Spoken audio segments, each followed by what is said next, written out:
Right. Well, hey, long time coming, Kevin Hurdman. I mean, welcome to the big gig here, man. Thank Thrilled, you. thrilled to have you, man. Tell Uh, me, how have you Thrilled to been? be here. Everything good? It's fantastic. Rock We're doing on. well.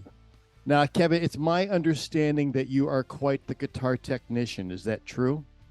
Yes, sir. I have been known to be. Yeah. Yeah, and full disclaimer that I know you for 20 plus years as the guitar tech to the stars. Absolutely. You hmm know, tell me how did you get started? Where was your first start in the business? Well, some of the stars were very well known, many unknown. And how did I get there? I was just always had a passion for music. Like from the time like I think I snuck into my sister's bedroom and I was able to land the needle on and make it work. That when she went out with her friends and it was the Yeah. Stevie Wonder record. And made a huge impact on me. And she had the Rolling Stones, Eric Clapton, the Beatles. And then my parents they had all this country western music. Um, Loretta Lynn and the Johnny Cash, Waylon Jennings, the Outlaws. Let me You know, stop you 1 second. yeah, Where in the country did you grow up at? in New Jersey, northern New Jersey. You Okay, know, Essex County. Suburbia.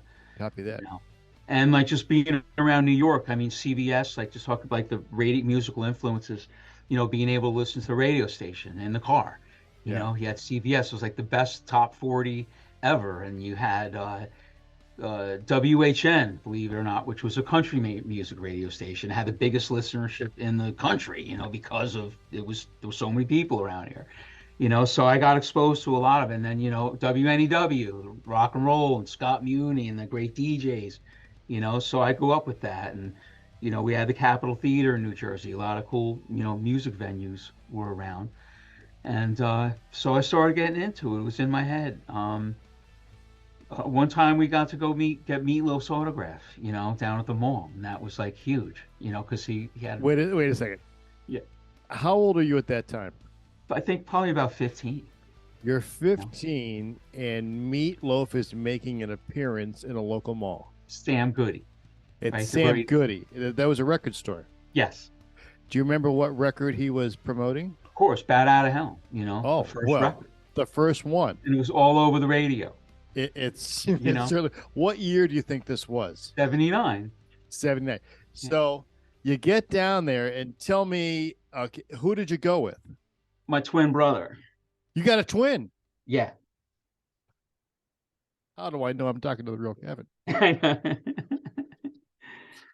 Yeah, Okay, so let me ask you this: you go with your twin brother, right? Which you guys had to be a show all by yourselves, right? no doubt. How many people are there in line for this Sam Goody event? There were a lot. The line was out the door, going out the door when we got there. There had to Yeah, be, I don't know, 150, maybe 200 people. that's a good sized line, man. It was the line was definitely way out the door. So And did you Pop, he get something dropped us signed? off. Pardon? Did you get Yes, something signed? yes, yeah, the record, Oh you my know, God, that's so by great. Meatloaf and Jim Steinman, right? Oh But man. when we got there, we didn't have anything to get signed, right? Yeah. Because we didn't have a copy of the record yet or the 8 track, because we were soon to get 8 tracks after that. Yeah. So I saw somebody go. There was like the front doors of Sam Goody was open, and they had all the records like stapled to the wall. Yeah. Like the promo stuff, Yeah. posters and all this. So somebody went up and like took one off the wall, the record, right? It didn't have like the record sleeve. It didn't have the album in it, right? It was like the double record without the album in it, and they had Sure. taped them up on the wall for the display. Well, I saw somebody snag one, so I went up and snagged two of them. Monkey see, monkey do. We're going This is for how my we're brother, doing it. right? So we got them signed. We were there a while. We had to wait in line. My dad probably went to Sears or something, because then he Sure. came back and picked us up. Look at some And wrenches. yeah, so it was precious. We could, with the lyrics, they were top. They were on the radio. Paradise by the Dashboard Light, and all revved up, No Place to Go, and the greatest hit. All these great hits, Yeah. and so it was a highlight. It was Oh And it's yeah, just Jim to, Steinman, because you learn, and I read liner notes. That's another cool thing, right? I was into ooh, reading yeah. liner notes of records, right? So I was like, who was this guy, Jim Steinman, and what did he do? Well, he wrote the music, really, and played the piano and the words, and wow, you didn't have to write the words, like Meatloaf didn't write the words, wow, things of that nature. Because Jagger Richards, over there on that side, these guys were writing all the songs, you know what I'm saying? Because I read those liner notes, get your yayas out. Okay, I'm kind of Get backing your up. You get know, your yayas out. yeah, My God, bro, I loved that album. yeah. Well, that was the second record I put the needle on. Really? Yeah, yeah. So Meatloaf experience. So now we're going to fast forward like 25 years, right? And I'm down in Florida, okay, and I'm working for this company, Big Three Records, and it's some rich guy. His son's a drummer, and they bring in all these bands and roadies and guitar techs, which is what I did and what I do. Sound guys, monitor engineers, front. So he's got this facility, and we're rehearsing, and Cheap Trip comes in the door to use the place as a rehearsal studio. The crew is from New York, right? And all these New York cats. David Rule is one of them. Okay, David Rule, Yes. right? So long story short, with this whole being in Florida, well, we have a conversation with David Rule. Next thing you know, I'm on an airplane to New York to get or to audition for guitar tech for Meatloaf because they just hired another guitar player.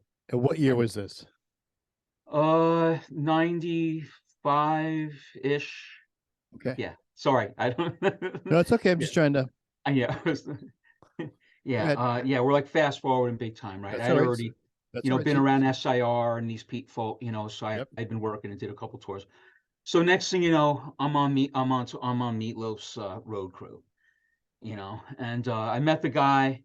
Within minutes, we got along really well. I had the gig, you know what I mean? I had the gig. It was SIR on 25th Street, in the small room, the little room, I me, remember. right? Paul Crook, right? One of the nicest guys in the world. He's from New Jersey as well, right? Paul Crook. What a nice guy. An amazing player, right? Amazing player. So in the like I was only there 2 days and the keyboard tech, they fired him on the spot, right? Like the keyboard tech, he like talked back to he like shushed somebody, right? The keyboard It's tech. like, yeah, the keyboard tech, right? He was from LA or so. We're right. Apparently. So he shushes, tries to shush somebody when he's trying to program something, right? I'm gonna Because need a I'm gonna need a minute. yeah. Next thing they come up to me like, "Hey, Kev," the guy that put her arm around me, like, I'm like, "You doing any keyboard tech?" So I get my friend Michael Conrader in there, Yeah. right? So now, he takes the job, and here I go with Meatloaf. It just launches me into the arena world.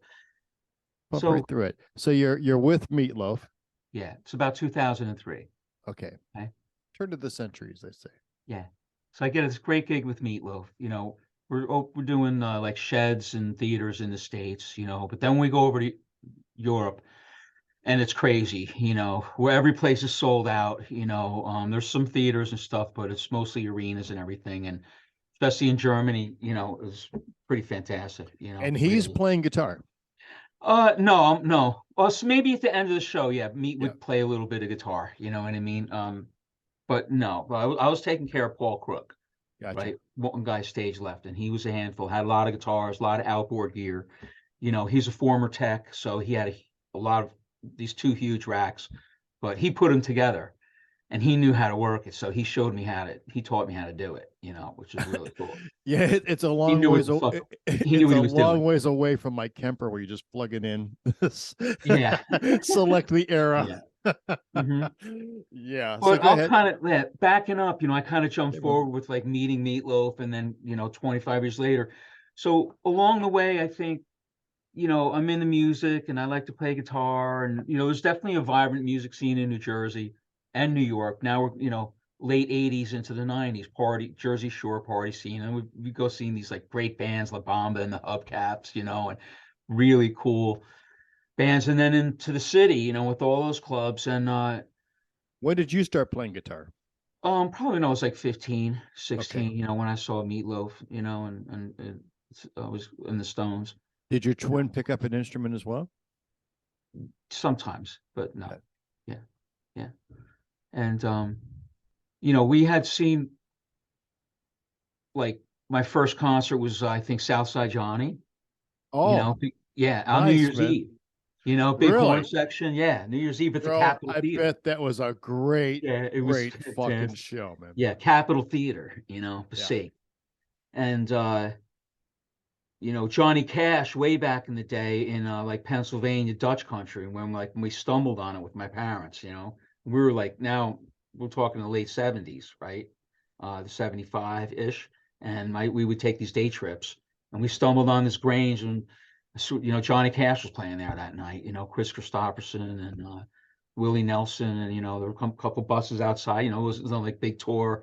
You know what I mean? There's no sound and lights and everything traveling Yeah. with them. They were just like going from place to place and, you know, roadhouse to roadhouse, you know, and whatever. So, um, this guy, I started taking some guitar lessons and yeah, they had a band called Sophia's Toy, right? And I met these guys at the China Club, right? So, and they were playing all around clubs in New York and I like became the guy's tech. You know, I was, you know, meaning help him carry his Marshall half stack up and down the stairs of these clubs in New York City. Which you definitely needed that help in the China Club. Yeah, you know, no doubt, right? So I took it seriously with this guy, and they got signed to Epic Records. How You old know, were you at so that time? now I'm like 28. Okay. Okay, right? You know, so like working in New Jersey, trying construction jobs, welding, and trying to find my place. You know, and this like opportunity came up. As You every know, young man does, man. yeah. So I jumped on it, and then they had a record deal, you know, with Epic Records, and they recorded it right track, and you know, made a big record. I had a producer come in, and I got a van, you know, so I start lugging their gear around, you know, and other people's, you know. So down on there was a So you completely purchased a van yeah because you clearly saw an opportunity. yeah. I borrowed the 5 grand, yeah. Yep. They got me the van, you know, and it was a really nice one too. Yeah, I did see an opportunity. I had beepers, you know. And there were cartage companies, you know. I got because I worked then I got a job at this cartage company, Big Mike's, right? CMS. It was like the other SIR. You know what Oh, I mean? I remember Yeah, Big Mike's. yeah, Yeah. yeah, yeah. And, you know, so I was answering the phones, like doing whatever, right? You know, but I got my foot in the Sure. door over there. Heard about this place SIR. You know, the band gets signed. You know, they need a storage locker. You know, this one opened up and they went in there, and I was like practically living at the place. And moving people's gear around, you know, New York City, looking at maps, you know, studying the city, how to get around, you know, where. Yeah, and let me just stop you for 1 second, Kevin, because it's tough for people around the country to really understand the need for equipment cartage. Where if you live in St. Louis or Cleveland or really most any other places, you know, you get your shit, you put it in whatever, and you move it. But in moving gear around New York City is very difficult. It's really Especially challenging, now. man. And when I was doing it, this is 25, 30 years ago. My God, it was so much easier because you could park anywhere. You know what I mean? You wouldn't get the tickets that you would get now. You know, there were like now there's so much, I could never do it now. You know what I mean? Even like 10 years ago, I bought a bunch of stuff from like Sam Ash to the theater, you know, and they got this, it was like a nightmare. I mean, plus people want to charge like, you know, $500, you know, it's Oh crazy. yeah, I mean, 23 years ago, I had a shop in Brooklyn Hmm. and was moving gear Yeah. daily. And plus, the other thing too is that I had a driver lose 3 mirrors on one truck in one day. Mm-hmm. You know, I would so yeah, it oh, was really gnarly, man, you know, like driving around and I would do it, you know, and I had sure. the cage in front and the hockey puck locks and you know, it was The crazy. hockey puck Yeah. locks, baby. You Yeah. didn't go to the CVS and put some master lock on there. That's a No, I toy, got man. yeah, there were no windows on this van too, which was Yeah, huge, you know. yeah. So I got my foot in the door and I started doing it and I started getting a couple cool gigs, you know what I mean? And being in this like just being around people, you know, just around a rehearsal studio, you know, that's how things would happen. You know, you could give your resume out and stuff, but you know, it's just being around, being at the right place at the right time, you know.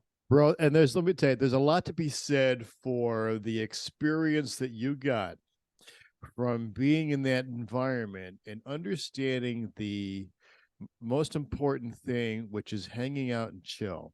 The hang and chill. You got to hang and chill. Then you got to jump when you're needed, sit back when you're not, Mhm. and be able to read the room and hang with the musicians Yeah, and yeah, and be cool. You know. absolutely. Absolutely. Keep your mouth shut and, like, don't change a thing. A lot of culture, just like, pretend it's your first gig, man. You know what I mean? Do it how they want it done. You know what I mean? Not change things, oh, I know a better way to do this because over here we did that. A lot of those people don't want to hear that. You know what I mean? I got an To idea. prove how fucking smart they are. I've seen Yeah. people Oh walk in the yeah. room and get fired like on the spot and fucking leave. I'm just sitting there with my friggin' mouth shut, just waiting for something to happen, and then you jump into action and fix it. Yeah. Then you have Yeah. to deal with moving it around the country and getting it to the airport and, you know, and being where, I don't know. Yeah, that's great. So how long did you do the thing with the van and the cartage? Not very long, maybe like 2 years, on and off. That's a Because good run, man. yeah, it was a pretty good run, it was on and off. And because then the band got a tour bus, now we're going up and down the East Coast. We did Lollapalooza. And then next, I'm doing like one-offs with people, but that's what a lot of it was in the beginning because you're around SIR. And like, I never even worked at SIR for the first 15 years almost because I just ended up being like around like the people I worked for rehearsed there. So I was in the building. You should have just been signing in. Yeah, yeah. No, I mean, like, I'm saying I wasn't on their payroll, just being around the building. That's how I got work from Kevin, their clients. that's so funny you say that because I always thought you worked for SIR. No, no. For a minute there, I remember for like for 6 months, I was like, okay, I'll do tech gigs for you guys, Yeah. right? Which were a friggin' nightmare, you know what I mean? And one of them is such a great story, and it involved Helen Keller lighting and sound as well. You know I'm what I mean? familiar with Like, that company. they hired SIR, and it was my As they first do. SIR gig, and we Oh, were please flying around the tell. country. It's a friggin' oh god, what was a You doing joke? were you doing fly dates? Yeah, uh-huh, yeah. And how much crap were you flying with? I had 30 pieces of gear. 30 pieces of Well, gear. the crew flew. That stuff went in semis, and I think it was flip flopping. There were like two sets of backline. Yeah, because when we flew out to the West Coast, it was SIR the West Coast, SIR Nashville. These were spread out. It was AR Rahman, this dude from India. Oh my God. AR I Rahman. knew people Yeah, that were on that tour. me too. This guy Fifi or something. My buddy Mark Hall was on that tour. Yeah. Uh-huh. Uh everyone said it was a nightmare. Nightmare. Yeah, it was a friggin' nightmare. Yeah. Yeah. Yeah. It was a Some nightmare. But I it was cut my teeth. Yeah, that some was like, I'm never doing ridiculous another size SIR gig. stage. Yeah. Now after that, I was like, I'm never working for SIR again. And every time I worked for SIR, it was an effing nightmare. You know what I mean? It was a stepping stone. I didn't need to really work. I mean, they put me working there, put me in all the TV shows, you know what I mean? Yeah. And SNL and all that, Well, and MSG, that's why you go to New York. That's what it's all yeah, about. That's the New York yeah, experience. MSG, you know, and anyway, I'm just kind of jumping around, but I started like getting gigs, and I didn't wasn't able to do it full time, 365 days a year. I had friends who had like construction companies and plumbers and painters, and one time, like, whatever, I drove out to New Mexico and hang out for a year, and then came back and was, okay, I'm going to do this now. And, I just kept finding myself back in New York, around the clubs, Irving Plaza. Its Yeah. gravitational pull is very Yeah. strong. Yeah. Started working at Irving Plaza as a stagehand. You know what I mean? I met Elliot. This show sucks. Thank you, sir. Started meeting like, another whole group of people, you know what I mean? Then one of those guys worked at Hammerstein, right? So I went over there and worked for a while, and I started getting better gigs, and would be out for a while and then come back, and then start to meet the guys at MSG and the Beacon, and start making friends with those guys, and like start figuring out, wow, like they make that much money, you know what I mean? I'm out here busting my fucking ass. Right? It's like, holy shit, I got to get some of that because I could do that. You know what I mean? I was like, look, I was like, I could do this stuff. So that opportunity came up, you know, And when I'm kind of fast forwarding a bit, It's okay. um, It's I don't okay. know. We could jump back.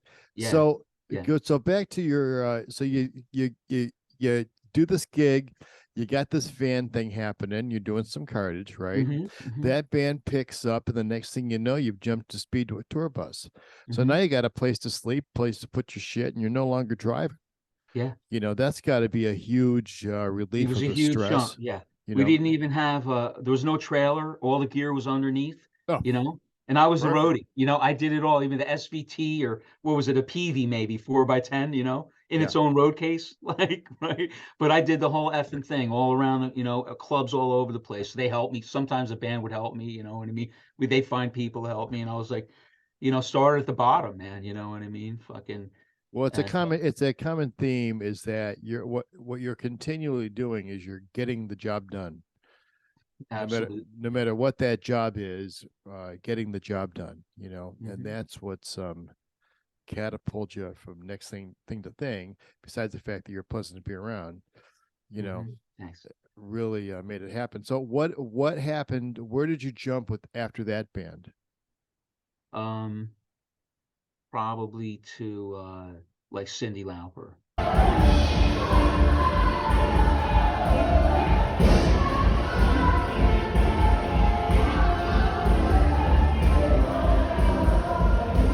I don't remember it being any of Okay, Yeah, let's start there. yeah, that was pretty. How did you get that gig? Probably this guy Abby Rosenfeld from the previous band, Corey Glover. Yep. Right? Abby Rosenfeld. He's involved with Cindy, so he's also involved with these guys from Brooklyn, BRC, the Family Stand. Right? This phenomenal band, Sandra St. Victor, and a bunch of these songwriter guys. These guys are great. So yeah, word of mouth and just see and be seen, man. People would just keep hiring me. I mean, not everybody, I'd be falling on my face sometimes. You know what I mean? I was a young kid, and everything didn't go, Oh, bro, shit no, would we go know it. sideways. You know what I mean? Whatever. You just move on. You know what I mean? It's like, I've had it yeah, sideways as a grown ass adult, man. Don't I you know it? know, yeah. Don't I know And it? then being around SIR, like I still would be around S. That was like another huge, like I didn't like have to work for them to get work. You know what I mean? Because like bands that I work, I'd be in the building. You know what I mean? You'd be rehearsing with somebody, you'd see somebody else coming in, and they would need somebody, or they just fired somebody. Yeah, You know, it's hard to explain to people that are not in the music business, but have never been in that kind of New York rehearsal studio environment where you don't you don't know what band's playing in the studio next to you Mhm. and the people that you see walking down the halls. It's Yeah. it's quite the item. So you get this gig with Cyndi Lauper, right? And how long Mhm. does that last? Opening for Cher on her leg of the East Coast tour. You Oh, know it's what a I mean? great spot. Yeah, You know what? it was. I saw some of those tours because my buddy was the tour accountant, who will remain nameless. Hmm. Hmm. But Yeah, everybody on our crew, I like everybody on Cher's crew treated me really well. You know what I mean? I made a lot of good friends and a I lot of had mentors. I had gear on Mentors. that tour. Really cool. You know what I had? You know what was mine that was on that tour? The towels. I I rented all the towels, a hamper full of towels. Okay. I had a hamper full of all black towels, you know, and I rented towels to them for the whole tour. Uh, Wow. kind of a niche, Mm-hmm. Mm-hmm. niche Mm-hmm. ass thing. And another thing too about that tour that you're on is that being this with the support act on an arena tour. Yeah. I mean, You're that's done at 9 o'clock. You know what I mean? Literally done. Our truck is loaded at 9 o'clock. And then what the fuck do? You know what I mean? yeah, Cindy it's was too cheap to get a tour bus, right? So they spread us oh, out on everybody else's bus. So now I'm on oh, Cher's lighting bus, right? I don't know anybody on the ah, fucking bus. They ah, don't roll in till 2 o'clock in the morning, right? ah, What have I been doing? I've been fucking drinking beer the whole ah. fucking time, you know what I mean? Like crushed. I'm the drunk in the back lounge. Fuck you Know? guys. I've been They're done like the since fucking backline guys on our bus. This the is like the back riggers line. and the lighting guys. They were Yeah. the gentlemen, man. They were such fucking gentlemen, bro. They Yeah. were really The great. people doing the most work with the guy doing the least, all of the same bus. Well, I've been fighting with those guys my whole career. It's like, yeah, I have a freaking responsibility too, bro. You know what I Yeah, mean? take that, By the man. way, When the artist pops a string, he's not looking for the rigger. your guy, yeah, he isn't looking for you. And I've gotten in many arguments about like, can you please not step on my guitar? Like they're coming to focus lights and shit. I was like, can you please step off my guitar cables? And they're looking at me like I'm fucking crazy. I'm like, no, serious. Can you get off the guitar, so I can at least move it out of the way, but Yeah, well, anyway, it's just I have funny yet to stuff, hear man. an artist yell a rigger's name from stage in Yeah, anger. right. Here's where I jump to a story. I got to lighten it up a little bit. I'm getting like monotone. That's fucking So great. Ralph Petrosino from SIR, right? Good, great guy. He was a, really great guy. I worked with him, did a lot of, I like me working there didn't really work out, but we still remain friends. And the guy got me a lot of work, right? I've always given him respect. He's always given me, respect. And when I rent from them, and he's helped me any way he ever could. And his son's a great guy, like a lively kid. So he sends me out with Chic, Nile Rodgers, right? There's a lot of people in the band. Omar Hakim's on drums, okay? There's a lot of drums, okay? I'm looking at what year you think this is? Okay, so about 2004 to 2006. Okay, started 2004, ran to 2006. I was like the fill-in guy, right? So, because Niall had a main guy, but like this guy, when his wife was having a baby, another great guy, Terry Brower, okay, from Long Island. He passed away, unfortunately. He's a really, really great guy, right? So I wasn't Niall's main guy or anything. They threw me in there, but they wanted a guy that could do everything. So I have to set up Omar's kit, right? This huge percussion rig as well. This other guy, Gerardo, right? And then 2 keyboard rigs, Niall and no, another 3 keyboard rigs, right? Horns, 3 different locations? Yeah, 3 different locations. No, I'm sorry, 2 different locations, keyboard rigs. My bad. Right now, there's 3 on stage. Right. So I'm getting confused. I follow them. It's one of my favorite bands. One of the tightest bands. Oh my god, the band is amazing. So, it's a lot of work, man. And I'm there all day. It's in Rome. Like we fly in, everything's like flown in. And how musicians are. Some guys like, yeah, I have the full endorsement with the LP and everything's going to be there. Okay. This guy's like, I got a full endorsement with Pearl. Everything's going to be it. So everything's there except the percussion player, right? Because it turned out he doesn't have a full endorsement, right? And he doesn't have anything. I got to get some like crappy stuff from the local music store, and like everybody gets what the fuck they want. Omar's got this huge kit and all that. This guy's got nothing, man. So at the end of the show, like during the first song's always real critical, and I'm like always concerned about like the drummer and if he can't hear themselves, I'm like getting the band together, and so these guys are kind of okay, man. I'm like, all right, they know it could be a night, these guys are being all right. So we get through the first song, second song, and look at Niall. He doesn't even look at me. He's fine. He can hear himself. The guitar's on. Bass player. The band's locked in. So God, these guys are really professional. Not real lot of sound check or anything. They didn't really have a sound check, and all of a sudden, the percussionist, he's like, goes like this. I go over there, and he's like, there's no light on me. Right. And I'm like, what? He's like, there's no light on me. I'm like, okay, sure, no problem. I run away and I go over by the monitor guy. I'm like, what the fuck did that guy just say? You know what I mean? There's no light on me. I go over. He's like, now he's freaking out. I look over there. He's like, hey, I can walk over. He's a veteran. This guy's been around long. It's not his first gig, obviously, right? Because he's not Nile Rodgers, right? So, anyway, there's like this drama. He's like, he calls me over again. He's all amped up. And there's no fucking light on me. You go up there and tell the lighting guy, right, put some fucking light on me. I'm like, okay. I'm like, no, I'm not fucking doing that. You know what I mean? Are you crazy? I'm like, I'm hired as the backline guy. I'm not like, because there's no, I'm not doing that. You know what I mean? So the show's over. And so I'm asking the manager, they tell me it's my first show with them. Like, look, they don't do an encore. It's going to be like a set. And as soon as they walk off the stage, they never come back. Right. So the percussion player throws the kit, he like wrecks his kit, right? He pulls like a Keith Moon or something, right? Where he's throwing the congas, the timbales, cymbals. Yeah, like a bunch of stuff. Right? Big tantrum. Two sets of timbales, all these cymbals and everything, chinas. And sure enough, the band comes off the stage, I got the guitar, the hit maker, and that's what I'm there for. Like I bring it back to the dressing room, I put it in the case and everything. All of a sudden, they're like, wow, the crowd's going nuts, man. And I was like, yo, man, you want to do another one? I was like, sure, why not? Like, holy shit. So we run back out there, and this guy, I turn things on. And I get it together. I plug everything. Yeah. By the time the boss comes, boom, the guitar's there. That's no problem. But now this percussion rig is like, he got through a tantrum, you know what I mean, through all the kit all over the place. Now they expect me to help them out, which I pretty much refuse to do, you know what I mean? It's a good thing I did, because that set the tone for the rest of the tour, because it would, the guy would have been walking all over me the whole time, you know what I mean? Yeah, I think that. Yeah.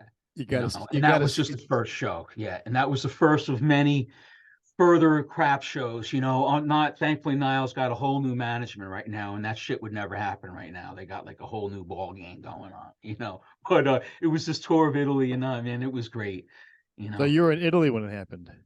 Yeah, that was Rome.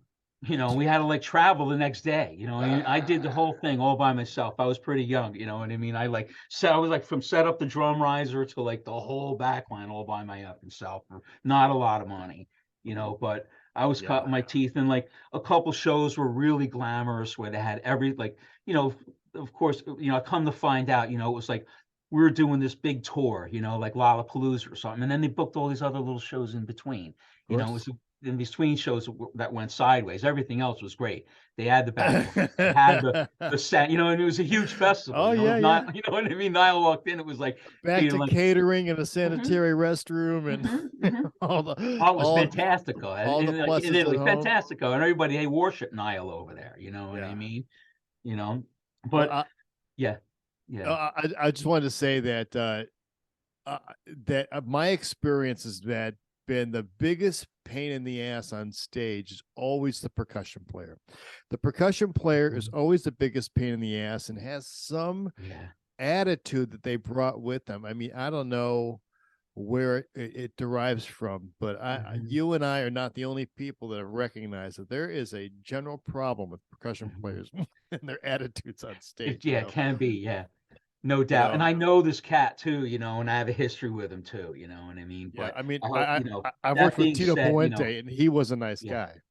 No doubt. I mean, Bashiri's a pretty nice guy too, and we know who that he is too, But it was wild, you know what I mean? Sometimes things went really well. Sometimes you were just like, holding it together by the skin of your teeth, and it was hot, and they didn't have catering, and I got to try, like in that situation, there was no tour bus, like working with Nile Rodgers. It was airplanes, a cymbal bag, a stick bag, and then, Nile with his guitar, with the hit maker, that guy never leaves out of his sight, and you like start getting to like a niche over here. It's like the 59, Stratocaster. Tell me about that guitar.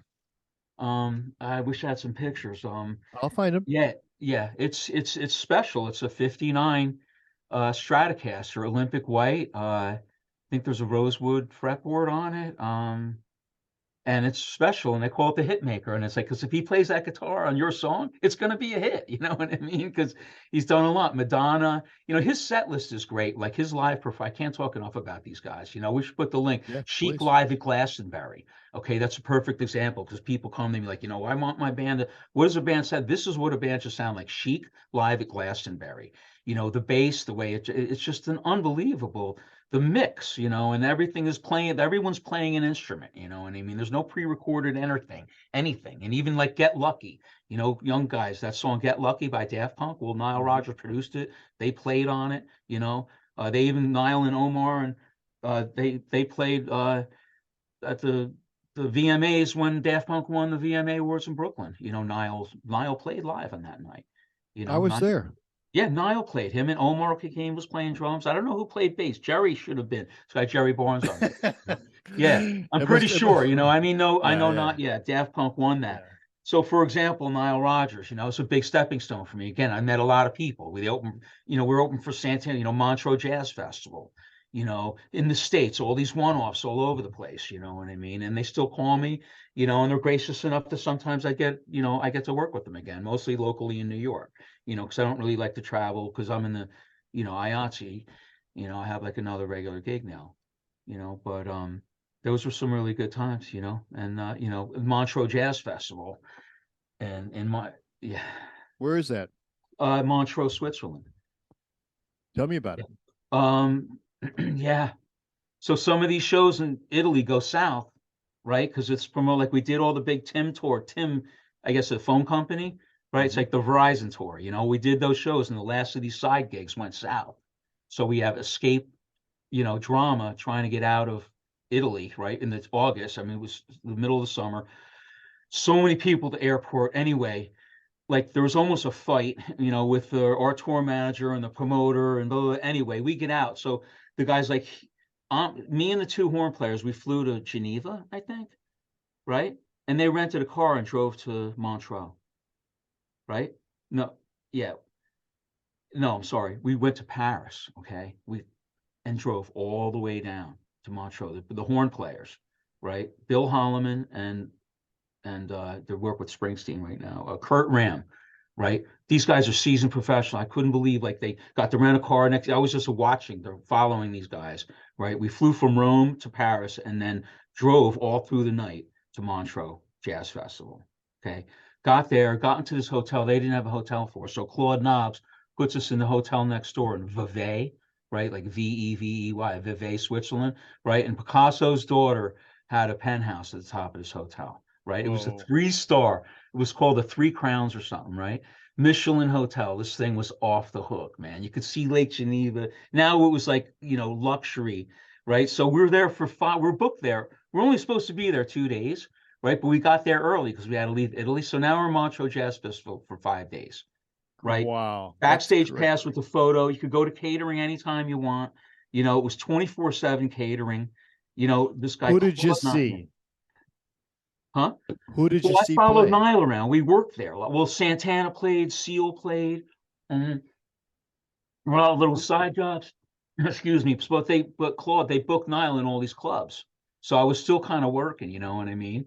And Nile played with all these cats. He played with Santana, he played with Seal, The next morning, the horn players, they're like ringing my room, like, come on, we're going for a walk. We go for a walk. They take me to a grocery store.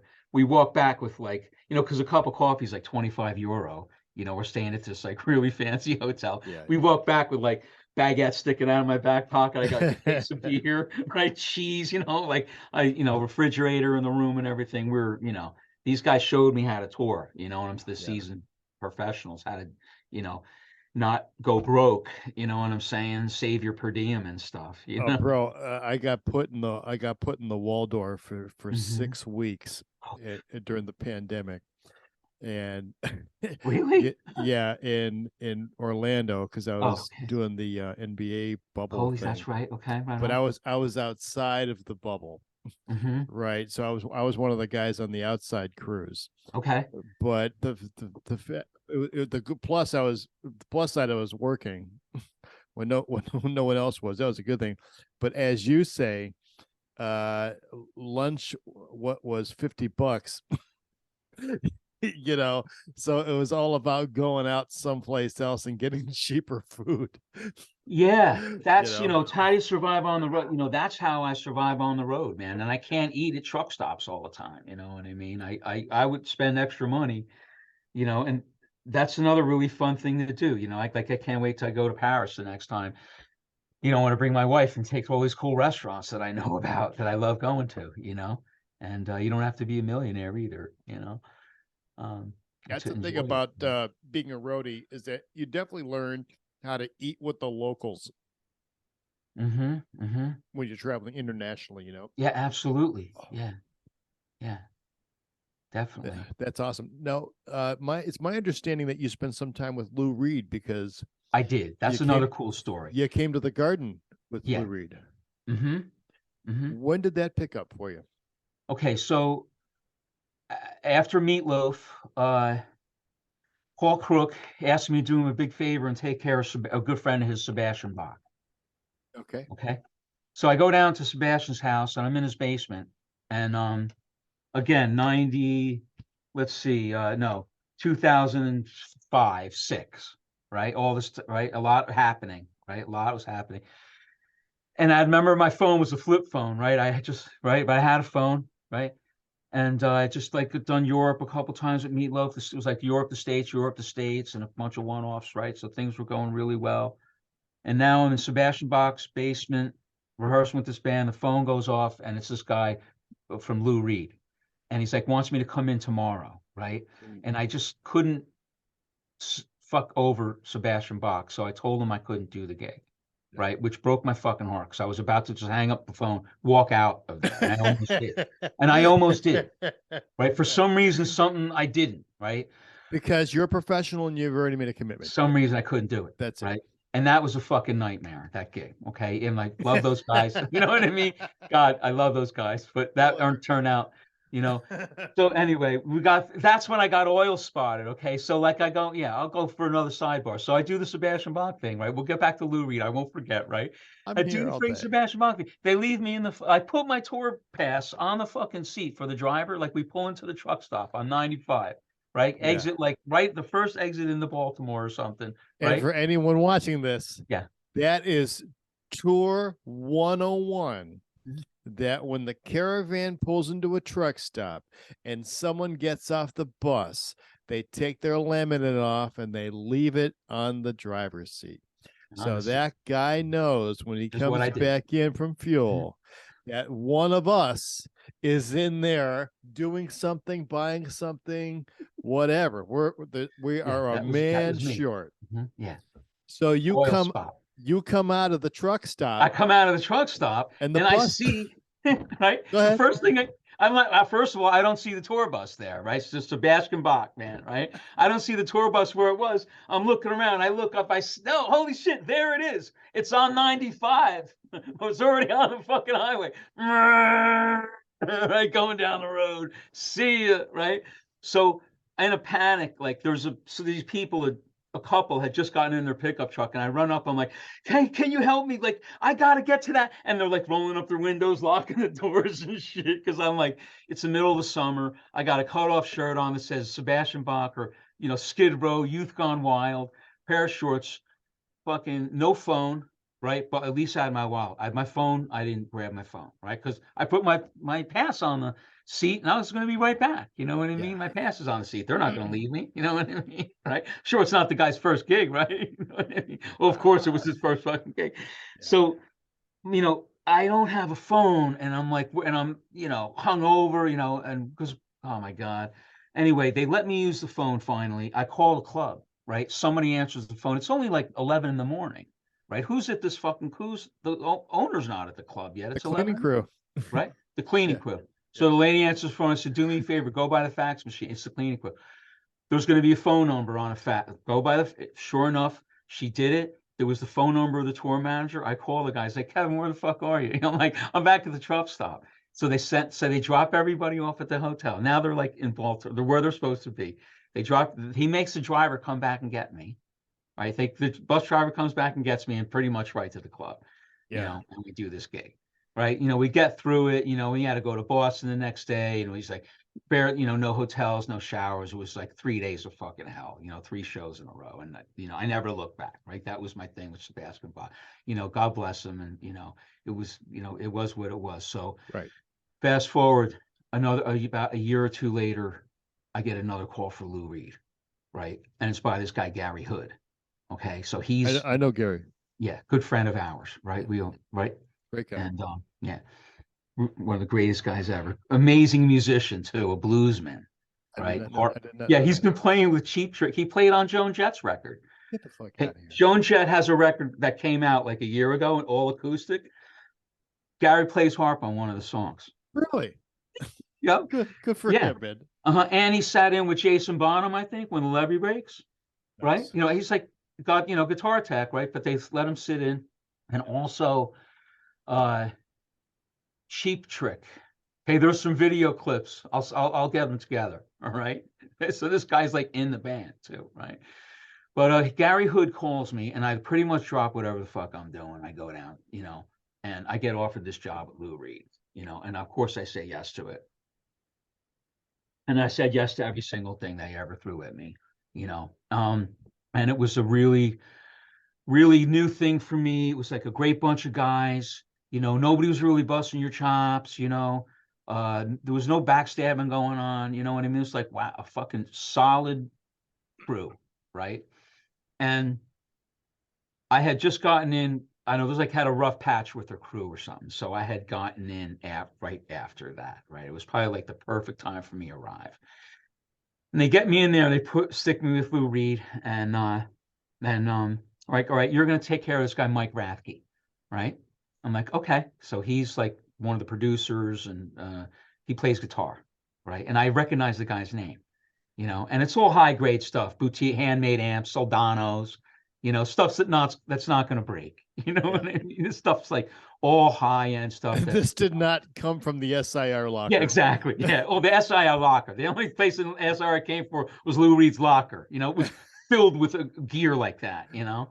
Yeah. And he had this Sadowski guitars made out of Koa, you know, all beautiful, high end, you know. So, and then, you know, it wasn't easy. And then he had this other thing, you know, it sounded like Lou Reed's like, all right, Mike, I want you to play this instrument, right? And it's like called a Z-tar, right? It's like a plastic guitar, right? With buttons at the fret, like where the string would make the note on the fret, there's buttons and they're black and white, right? I guess sharps and flats. And it's triggering this, you know, module, you know, the brain, and then that's sending the signal. It's putting out this sound of like violin and oboe and horn and all this like really weird stuff. Right? And the thing only works like half the fucking time, you know what I mean? So it was, you know, a lot of tricky stuff, man. You know, it wasn't easy, you know what I mean? There's a lot of gear, man, you know, a lot of backline, you know, when you get in that situation, you know, a lot of instruments around, and, you know, what kind of venues were you guys playing? Well, that night, I think the first gig we played was like up in Poughkeepsie, a theater, not the Chance Theater. It was like this, I forget the name, it was another theater, right? Then we came back to New York, and then we flew to Telluride. We played Telluride Blues and Brews Festival. Okay. And then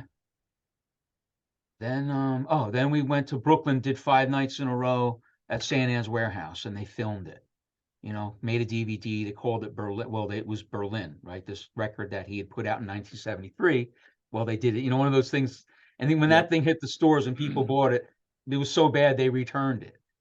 You know what I mean? Like the original Berlin album, like you know, people were returning the record to the store. You know, so that, you know, it's really depressing, man. You know, and it's hard, and it's about drugs, and, you know, it's like you know, worst children's album ever. Yeah, it's harsh. You were like, we were crying during the rehearsal sometimes, you know, because there's children crying, right? You know, the song, like they're taking the song is called The Kids, and the lyrics like they're taking her kids away, and you hear kids crying, you know, because she's a junkie, and it's like, it's fucking depressing, man. And like we had to rehearse this shit and listen to the shit for fucking hours and hours. You know, it's like, I look over at the drum tech, he's got kids, and it's like real, you know, they're playing the sample, you know, from the record, and it's real. It's like a sample of children crying, you know what I mean? And I look at the drum tech, and he's crying, you know. So then I start fucking crying. It's just, this thing's a disaster.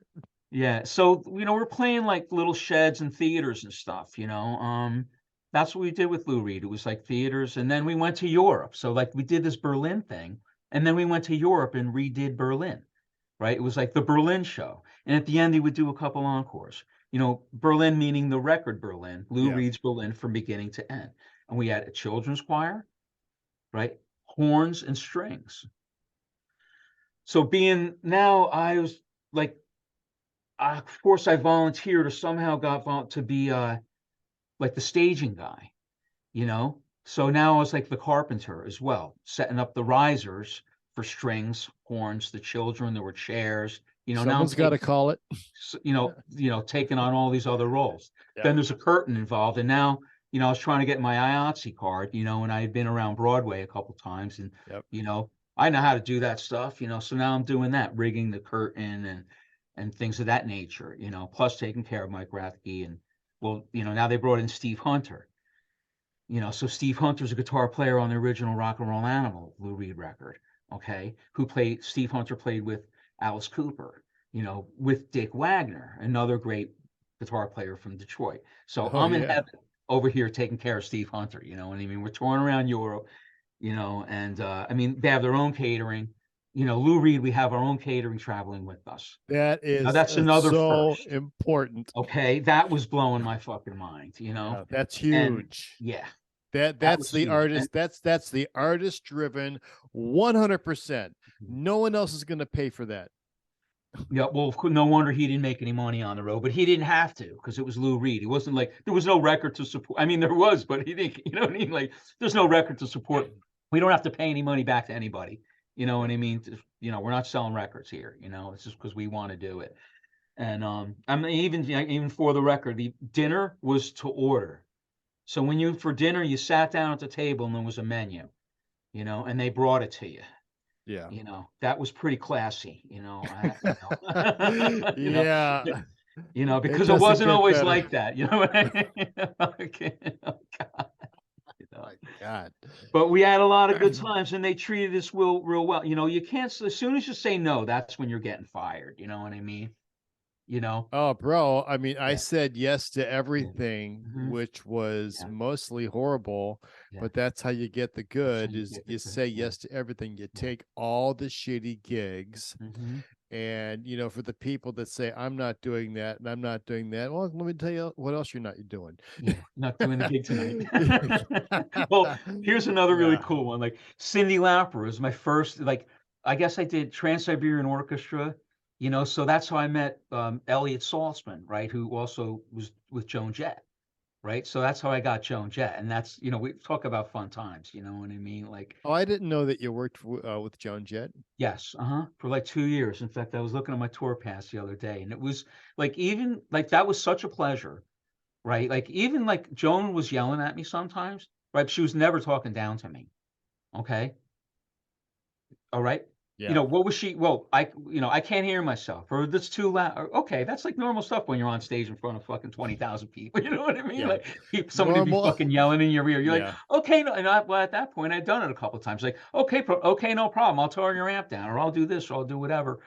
And we'll make it Yeah. right, and you'll be happy. And then okay, you're good. Okay, good. So then you walk off, and but You know what? Just to yeah, stop you for 1 second. yeah, please. I saw her in the Runaways. Okay, wow. And then I was her monitor mixer for some private thing at the Waldorf. Cool. Whatever the fuck that was. Yeah. And she was so cool. Right. And she came up to me and she gave me a CD that cool. she had just done, Oh, wow. That's so nice. Yeah. And I said, hey, thanks. and I said to her something to the fact, that I saw her when she was in the Runaways, and she's just blown away by it. Oh, shit. Here I am a lifetime later. Here she is a lifetime later. It was just kind of a cool moment, just hanging out and chatting. Yeah, and she's down to earth, man. Oh, she's cool as can be, I could see, she's like, they give a lot of swag away, right? Joan Jett, they give a lot of swag. I remember when Billy, the front of house engineer, merch guy, production, he's like front of house, merch, production man, you know what I mean? Like right? When I remember meeting him at SIR, the lockers, you know what I'm saying? Yeah. Right? Joan Jett's locker, Keith Richards' locker, Lou Reed's locker, excellent, what have you, right? That's what I did, I ended up working my way down, but I asked him for a shirt and he like gladly gave me one. It's like, that's Joan. She's grassroots, she wants to give stuff away. She's grassroots, and that's what it's all about. For her, she doesn't have a big record label or anything. She doesn't want to be on a big tour. Like when I was with her, it was all one-offs. It was never open for Aerosmith or Motorhead. It was never all the tours that she's done recently. It was one-offs, or two, biker festivals and barbecues. You know what I'm saying? All these like things around. We would fly everywhere. Oh, bro, the funnel cake tour in the center of the country, man. I mean, it's where it's at, man. The Warren, Ohio's, and the and the Terre Hauts, where everyone's at. Yeah, and here we are all wearing black all the time. You know what I mean? Like these New York fucking trying to find beer. That's the first thing you do when you get to this town, because everything was like booked there were a lot of connecting flights and shit. It was some crazy stuff, A couple SIR got, Joe Muller, remember him? Joe Muller from SIR, right? He would do monitors and drums, and I was the rest of the band, guitar, bass and Joan, and then Kenny Laguna. There's a keyboard player in the band as well, and so he needed a little bit of attention. That's Kenny Laguna. It's like her longtime manager, right? He was in Tommy James and the Shondells. No way. Yep, yep. And he's still like active, you know what I mean? He's like, okay, guys, Kenny Laguna, okay, guys, what are you guys doing over here? He handles all the money. He's like $15 per diem, you know what I mean? It's like you get that money in your ticket. Fun. I mean, and like the fun times we had, the times we effed up, and things how like Joan detests alcohol. Nobody's allowed to drink before the show, right? Band, crew, anybody. And when you're done, then you could do whatever you want.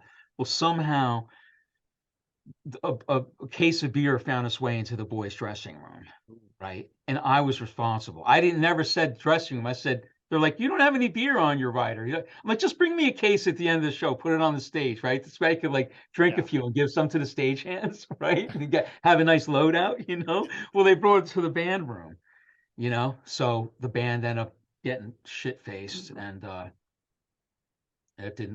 show didn't go too well. Of course, we're driving in the van like to the next gig, and Joan's like, how did that happen? Who would do that? You know what I mean? Who would let beer? And I'm like, yeah, man. I mean, crucify me, Joan. I'm not. We had such good times, man. And she's great. And it's funny, like, because I worked at MTV a little bit, right? TRL, right? And so, all the Avril Lavigne's and that whole era of the early 90s music, I've seen it all. And then if it wasn't for Joan Jett, none of those bands would exist. You know what I mean? And she's the real deal. Yeah, she's the real deal. She pioneered, man. She pioneered. Were you at the Rock and Roll Hall of Fame when they inducted Nirvana? And Joan sang with? No. Yeah. Yeah, that's when Kiss was there. This was at the Barclay. No. Barclays Center. I was production backline guy. It was the first and only time I did that for that show. Kiss they had a finale. Joan and everybody Ace was all psyched, to play at the end, right? Joan, and they cut it short because of Springsteen's acceptance speech just went so long because the E Street Band got inducted in. Oh. But yeah, that was a bummer. The finale got cut because the speeches went too long. But Joan sang with Nirvana that night. Like David Grohl, Kurt Novus, these guys got together, and St. Vincent, a couple other ladies sang with them too. That was pretty cool. Also, Linda Ronstadt got inducted, right? And I got to hang with Waddy Wachtel. Oh, no way. Right, yeah, because he was Linda's longtime guitar player. So he sat in with the house band, like the Will Lee, you know what I'm saying? The house band, right? And I got to tech for him, and that was a big highlight, East Coast Wrecking Crew. Yeah, he had that 59 Les Paul, Well, I'll tell you, an epic gig that you and I did together. I was with Madison Square Garden. Whoa. And you came in with Lou Reed, and it was the 25th anniversary Hall of Fame show. Right? I actually did both, right? I came in, I worked for the house. You were on my crew? I was on the stage. Yeah, remember, there were so many of us. I started Monday night at midnight. Right? Yeah. Stuart, now Lou Reed's guitar tech is Stuart Hurwood, okay? Yeah. Gary Hood, okay, was Lou's tech for a long time. Gary went and did Timberlake. That's when I came in. They brought Stuart in. Stuart took over to Lou, right? Which is fitting because Stuart was like perfect for Lou. They're like a marriage made in heaven. Then Gary came back because that Timberlake ended, and they kept me. Gary, came back, and then we were all together. They actually kept me around. Gary, I backed off. My last couple of tours with Lou Reed, I wasn't even guitar tech, right? I was helping everybody out, keyboards and staging and whatever, help because there's plenty of shit to be done. Yeah. Well, yeah, they gave Gary his job back. That's how cool that production was. But the Rock and Roll Hall of Fame was phenomenal. I was on the clock for 56 consecutive hours. I mean, I was there from the very first piece that came in the building to the last piece of rigging that rolled out. I mean, it was somewhere there's a video that exists of me and Teeterman and all the guys sleeping backstage while Ozzy is with Metallica performing on the other side of the turntable, and we're just all getting a 2-minute, because that's how you Power sleep. nap. Yeah. You sleep in these minute increments, Yeah, there's a photograph of me, I think I posted, of I'm sleeping on a Metallica road case backstage at the Garden. You could see the ramp, with the turntable there. Yeah. It was something else, man. I mean, Jerry Lee Lewis, like I worked with Jerry Lee Lewis, he opened the first night, I think. I have the stage plots because we were walking out the door, they were like still taped to the wall. I think Dave Myers was like, "Hey, anybody want these?" Like, get the I was fuck like, out "Yeah, of I'll here. take them." In You know the what garbage. I mean? So I have this freaking stage plots there. So I was looking at them, when Jeff passed a couple weeks ago, I was like, start digging into my archives. I'm like, holy cow, that was just so phenomenal, That was right. the gig of gigs. Yeah. The gig of gigs. I mean, only I say that and 12-12-12 were the I biggest wasn't at shows 12-12. I ever did. Yeah, because I was on Spider-Man Turn Off the Dark. No. Right? He wouldn't let us out of the building, When you get on a Broadway, afraid you're gonna never come back. Yeah, you dream. I want to get on a Broadway show. The guy wouldn't let you out of the building. You know what I mean? Like, at least some guys are cool. Go ahead, Kev. Go do Lou Reed for 2 weeks, and you're really good for you. Like, some Broadway heads, they would do that. The guy in that building, he wouldn't let it. Wouldn't allow it. We didn't have subs. We didn't really have substitutes. You couldn't. It's Spider-Man the musical. I mean, for anyone that doesn't know, I mean, it is. It's a legendary Broadway debacle that somebody, I'm sure dumped a lot of money down the toilet trying to get that piece of crap off the ground, and eventually closed it anyways, and I don't think it made a penny. No, 1.2 million a week rental package. Operate. All the automation, the video, the lighting package, the video wall, the video alone, and the mechanism for people to fly around the building, You kept throwing the actors into the walls. I mean, I remember the last thing, the Edge kicked in 25 million. This is all stuff I heard, I mean, it was like, are we going, like, how many times that show was going to close? Every fucking night. You know what I mean? This is it. We have like 5 opening nights. You know what I mean? Seriously, I mean, they bought us Thanksgiving dinner. Like, we ate in every, we broke dinner break every fucking time. We got meal penalty every time, and they had to buy us dinner. You had 5. Oh wait, I got to go back to that. You had 5 opening nights. I think so. Yeah, and this. A certain Broadway crew, I come in, right? It was like, I'm working on another cool story for sure. I'm working at another Broadway theater. Yeah, like I'm working in the theaters. You know what I mean? I'm working in the theater, right? As we do, Yeah, and somebody's like, "Hey, you know who that guy you're working with over there is?" I'm like, "No, who is he? You mean the fireman?" The guy's like, "He looks like a fireman. He's like dressed like a fireman." It's like, he's a fireman, right? He's a local one stagehand too. Right. It's like, that's the head carpenter over there where they're doing Spider-Man. If I were you, I'd get his number because it's going to be the biggest show to ever hit Broadway. I'm like, oh, really? Okay, cool. That's what they were saying. That's what they were saying. There was going to be this like night crew and a day crew. It was going to go 24 hours. That was like the first rumor, right? Yep. So, because I worked at Radio City when all that was happening. Oh, yeah, right. Yeah, right on. Continue. So, thank you. So they go, you should try and get over there. So I would walk by. He had my number, and I know it's now at this point, I'm very confident, and it's a seeing be seen business. You could do the resume, people see you working, you're not acting like an idiot, you're sober, you're showing up on time, you're doing your job, you're thinking on your feet, you're gonna be all right, and so finally the guy calls me, you know what I mean? I get my foot in the building. So I work on the rigging crew for like 3 months straight, 6 days a week, a lot of hours, right? Stringing up all the wires and everything, right? Harnessed up, right? And let me stop you there real quick. By the time you get hired, how long have they already been loading in? Maybe, well, they had already tried loading it a couple times, right? Believe it, they had load in and stop and load in and stop like that. Yeah. So they had not long, you know what I mean? Because there Okay. was no scenery, there was no proscenium, there were no seats on the floor.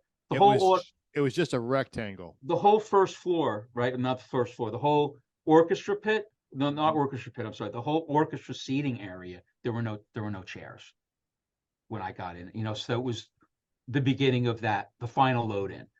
You know, and I was there a couple months, and then I got sent home because they were going to start going to tech soon. You know, and he's like, "All right, thanks," but he kept calling me back. Like he sent me home several times, right? And then a couple hours later, I get called back. So I know my time is ending because you could see who's might be getting the show spots. Start figuring out what's going on, right? Entertainment business. Okay. I might need to start looking for something else. Okay. Normal thing you got to deal with on a daily basis, you know? Yep. So, you know, you got to be ready for that. So I ask him, I'm like, you know, is it okay if I ask your brother, the head prop guy, like if he needs any help? Because there's no seats in the building. There's still a lot of work to be done. He's like, yeah, why not? So I go ask, boom, the next day I'm working for that guy now. Okay. And a snobby Broadway guy, you know, they're throwing me under, like right away, 2 hours, I'm getting thrown under the bus, right? This one dude, right? And this is, right? So, well, he can't even, that turns out this guy can't even operate a screw gun, okay? He held a gun to his head, and he's throwing me under a bus, you know, Yeah. right? Right? Who's that guy? Yeah. You know, because the day I showed up on the prop crew was the day the band showed up. And so the band is set up in the orchestra. You know how they do that on Broadway? Oh, yeah. They set up like in the auditorium, right? At first. And I knew two guys in the band, like, holy shit, Kevin Hurdman's here. And the one guy's hugging me and everything. So the guy goes, Kevin's kissing the band. Who's this new guy, Kevin? He's kissing the band's ass. That's what, like, I heard him saying to the boss. They're throwing me on their bus, right? I'm like, holy shit, this is going to be a fucking miracle. You know, I last a minute in this building, another minute in this building, right? Because it's another level. So now when they catch the guy, right now it's like I'm still there. It's like 6 months later, you know, I'm like still in the building, right? And I got sent home a lot, but still called back. And they catch the guy, you know, and he's up to no good. He's drinking, he's doing that. He's up to no good. I get his job. They fire him on the spot. I get his job. I get a show spot. Okay. So that's how I landed, you know, a job on Spider-Man Turn Off the Dark. And how long did you have that for? Like 2 years, the run of the show, you know. You were there the whole run. Yeah. Mm-hmm. Unbelievable. Yeah. That is a great run, bro. 2 years from the you were there from the beginning to the end. Mm-hmm. Mm-hmm. Yeah. You were there go ahead. Yeah. You got 6 months in because I was so timid, you know what I mean? Like 6 months in, they're like, Hurdman, you're taking you're taking a week off. You know, I never even took a day off the first 6 months.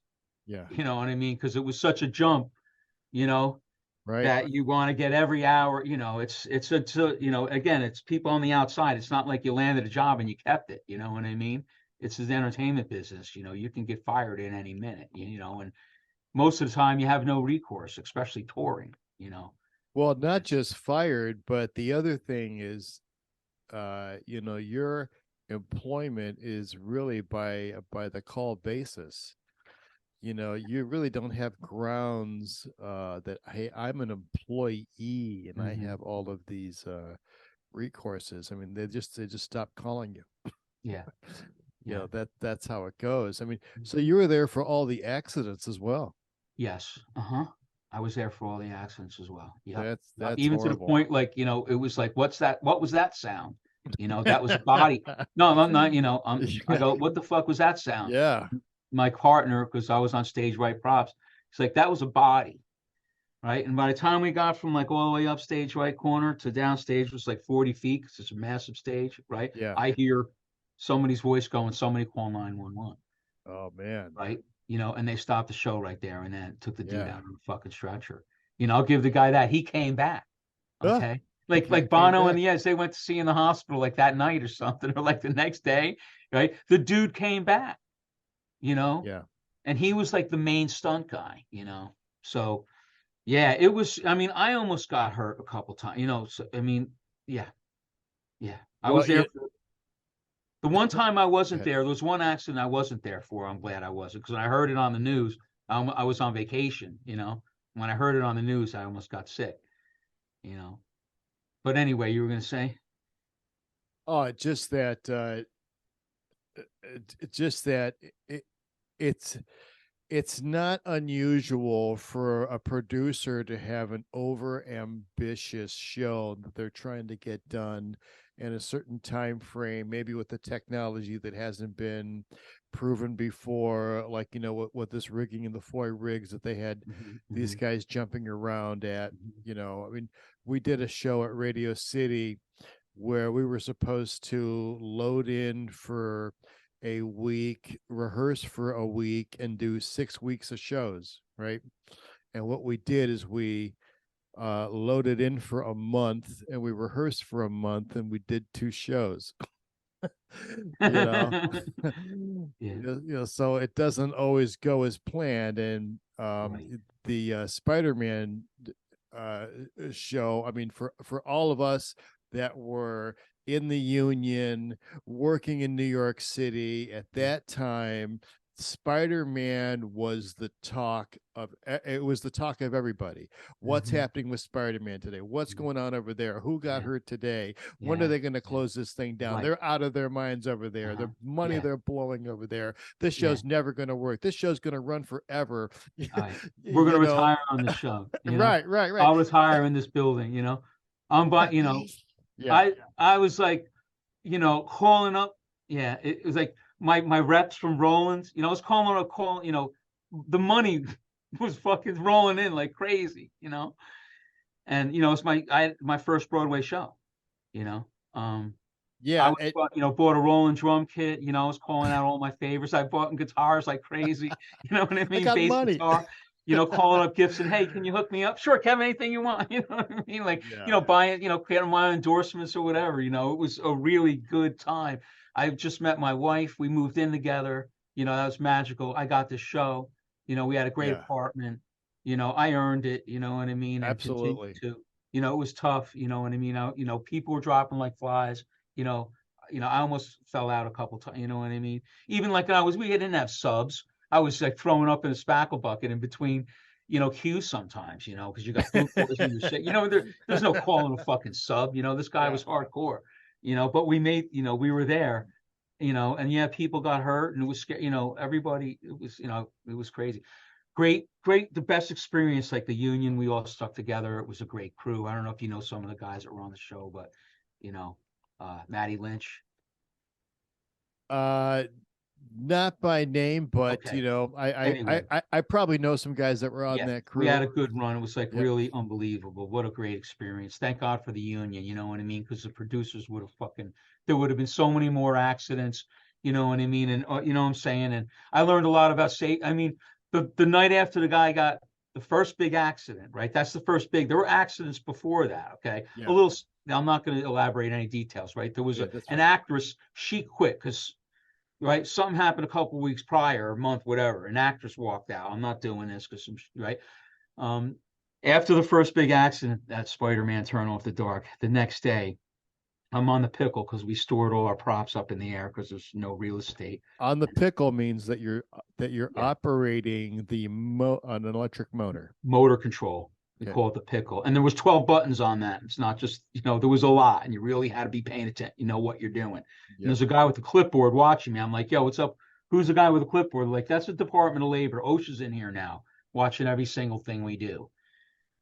So I started learning really a lot about safety. I got OSHA 10, I got OSHA 30, right?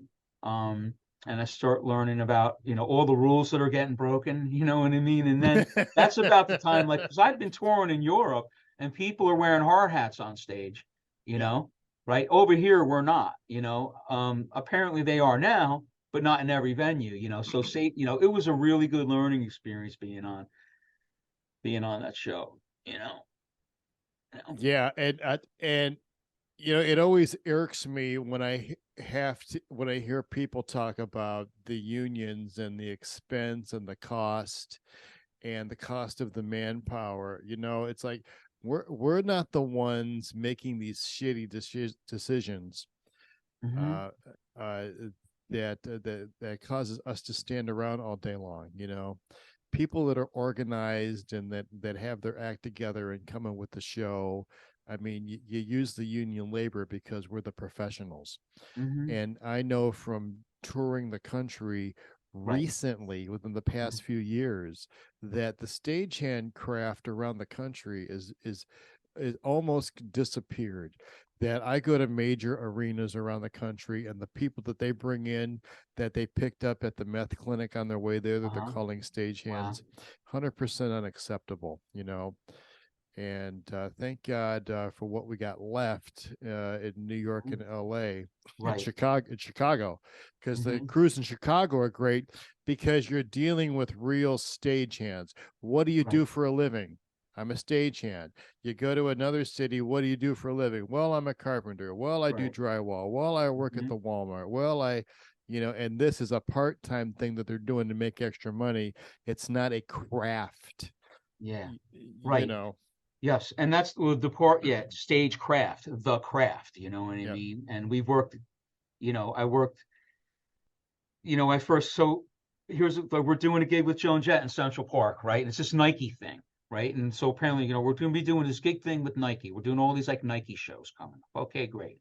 So we go do one in Central Park, and there's like a couple bands playing, and I'm complaining to the stage manager they had there. I was like, because the stage hands were horrible. Right. And I'm thinking this is our hometown. Like every time, oh, I'm going to my hometown, it's a fucking nightmare. What the fuck? Right? It's a freaking we're pushing our own cases. Oh, there's Yeah. cobblestone. I'm like, what the fuck is this? We're pushing our, Yeah. where's the local labor? This Nike's paying for this shit, Yeah. So I Oh, complained to the state. Nike's paying for it. Yeah. Yeah. Yeah. So I said to the stage manager that good luck getting the show going because there's no way these idiots are going to be able to do these changeovers. So finally we're on stage, right? I'm looking at the run of the show and I'm a wise ass, I'm saying I'm fucking wise mouth to the guy. I'm like, do you really think this is going to happen with these fucking idiots over here? And like the guy's scratching his head, right? And like then they say we're watching them like Keystone Cops try to do something. Next thing you know, he's on the phone. These now I'm under the stage with the guys, right? And we're getting ready to do our thing, right? The crew, Joan Jett crew, right? Yeah. We're having our pre-show ritual under the stage, Of wink, wink, course. right? So here comes these four, here comes these four stagehands, these four guys, right? And I could tell they're local one stagehands. I could tell right away, you know what I mean? Yeah. Because I could tell. So I go up to the guys, hey guys, what's up? And guitar pick, now I'm with Joan. So I got guitar picks and CDs and all kinds of, hey, cool, wow, this guy, hey, cool, pound, Yeah. right? So, before long, the one guy says, he's like, when his name was Axel, right? He had really long, straight black blonde hair, right? Axel, I called him, it was a nickname, right? I know him. I know, of course. Said he worked at Madison Square Garden, right? And he's like, hey, when All you get true. off the road, you should call me because we could use guys like you. I'm like, really? He goes, yeah. I go, well, I'm not on the road. This is a one-off. You know what I mean? He's like, well, what are you doing tomorrow morning? I said, nothing. He goes, be a Roseland 8 o'clock in the morning. You know what I mean? So I said, sure, I'll be. So the next morning I was at Roseland 8 o'clock in the morning. And that's how I started getting my foot in the door to Local One. Right. And what was the way? What was the show? I don't remember. It was, and it was, I don't remember the show. F&D. Yeah. Oh yeah. Oh, that. Yeah. Yes. Labor Company. Yep. Yeah. F&D. Oh, it was definitely F&D. Yeah. Yeah. And probably like that sound company from Long Island. RSA. Rob. Yeah. With Big Rob. And Elliot and all the guys, and like a bunch of guys I knew from there. I knew from Irving Plaza. And, bro, me and my brothers did a bunch of shows working for F&D, Local One stagehand at Roseland, man. That's where I started, and then coincidentally, I have a cousin, right, who had been working on Broadway this whole time, right? However, he's really quiet. And when I say really quiet, like he's never been to a meeting, he just retired, right? Nobody knows this guy. His name's Gary Matarazzo. He's like one of the most talented people in the fucking union. He could welder, carpenter, sculptor, artist, draw, right? He drove in, he would park at Port Authority, like the most special, the closest place to the theater, the most expensive, right? Walk to the show, turn around and go back for like the last 30 years, Good for not him. very well known, but so then when I started doing a couple shows with F&D, then I remembered, or, we got reconnected. So he got me in touch with Tommy Gravino. Tommy Gravino. So I called Tommy Gravino at like 3 o'clock in the afternoon, and he goes, what are you doing tonight at 8 o'clock? And he's like, how are you related to Gary Matarazzo? you know, and I'm like, our mothers are sisters. He's like, all right, call me tonight at 8 o'clock, or you know, and then I was working that night at midnight, you know. Yeah, and let me just stop Yeah, you right there about please. Tommy, right? Tommy's I'm 60. Tommy's probably 10 years older than me, but I'm Mhm. not, I don't know. I saw him as recently as last year on a gig, and he is unstoppable. Yeah, When running I circles. Yeah, when I first met him, it was in the late 90s, and he was the number 2 at Madison Square Garden. Mhm. And he ran the cruise upstairs and downstairs. Mhm. And I came into Madison Square Garden with Bob Dylan and Van Morrison. Cool. And I was monitor guy for Van Morrison. And the Irish, we're loading, we're doing the theater downstairs, right? And the Irish guys are just giving me a hard time and giving me a hard time and giving me a hard time. And everyone can clearly see it that, you know, I'm just doing my thing, trying to get it done. And they're just being really abrupt with me. And Tommy Gravina, who I just met a couple hours previously, right, pulls me aside around the corner, puts his arm around me and goes, "Hey, if you want, we could take that guy outside and put him in the dumpster and change his attitude." I said, I could give him one more chance." But he meant it, you know, and I was always appreciative of that and those guys there.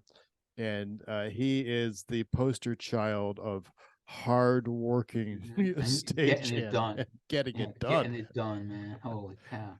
Right? And getting it out. You know, getting it Yeah. out of the building. That's the art, you know. Yeah, with the garden, we used to say, we load you in, we throw you out, you know. But yeah, and that Rock and Roll Hall of Fame show, back to that, right? It was like Yeah. the DVD's like 5 hours. No way. Yeah. Yeah, I don't have it, you know, but Well, yeah, go ahead. I I mean, don't have it. I'll just say that I tried to watch it once on HBO, you know, and it's like immediately I noticed that all these big pieces were out of it, edited out of it. I say, I don't want to Right. watch this. Right. Yeah. Yeah. I But remember the Lou Reed sound check turned into a rehearsal. Remember that part? Like, I you know, remember this, that my job was to put the wedges out, right? okay.